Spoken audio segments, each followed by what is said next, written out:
All right, Dr. Steve talking about realistic dieting. That's right, Lynn. That's right, Lynn. This one's for you. Losing weight is one of the top New Year's resolutions that we make each year. And joining us with realistic rules to successful weight loss is Tanya Zuckerbrot. She's a registered dietitian here in New York City. Tanya, thanks for coming this morning. Sure. Good so to see you. Everybody wants to lose weight. They say, I'm going to lose 20, 30. In fact, there are two people I know, I won't mention their names in the newsroom, who have a competition. Who's going to lose the most weight? But really, you have to be realistic. 1 to 2 pounds a week? Right. That is considered the ideal amount. Anything more than that is not considered healthy and is probably due to some kind of fad diet. But a realistic, healthy amount of weight is 1 to 2 pounds. And it's not uncommon for Americans to begin a diet as a New Year's resolution.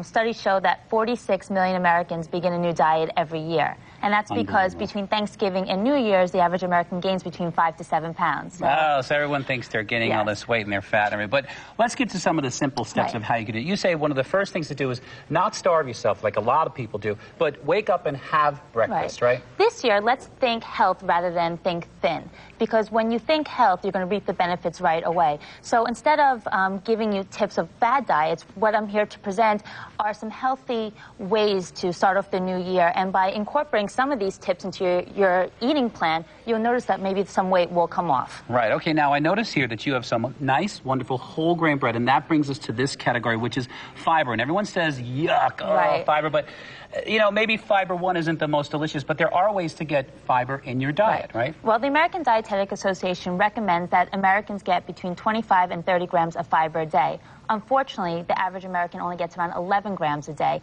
Americans eat way too many refined foods where the fiber is stripped out.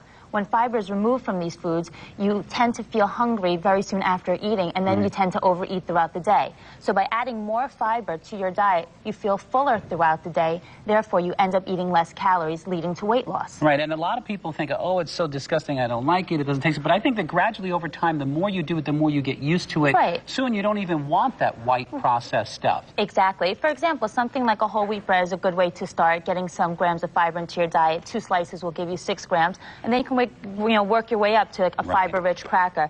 But some other alternatives are fresh fruits and vegetables. You're going to get some fiber from those foods as well. Right, and also you say add some calcium to your diet. This is very important. A lot of people don't, especially adults, don't get enough calcium every day. Right, it's recommended that Americans get 1,000 milligrams of calcium a day, which is the equivalent of 3 servings.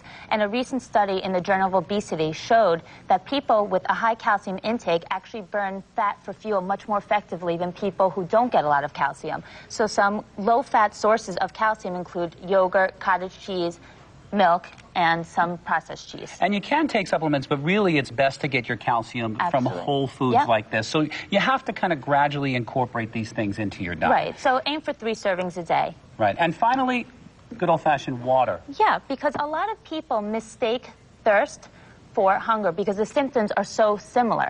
So, you know, when you're thirsty, you're going to be tired, cranky, might even feel hungry. But in fact, if you were to drink, that hunger would absolutely go away. So you could save a lot of calories by drinking when you first have the first symptoms of hunger. All right, that's one thing I do all day. Thanks, Tanya Zuckerbrot, for coming this morning. I really appreciate it. Lynn, did you learn anything today? I learned I don't like fiber. I know it's good for you. You've got to have your fiber. You have some, I watch have it. Yeah, I try.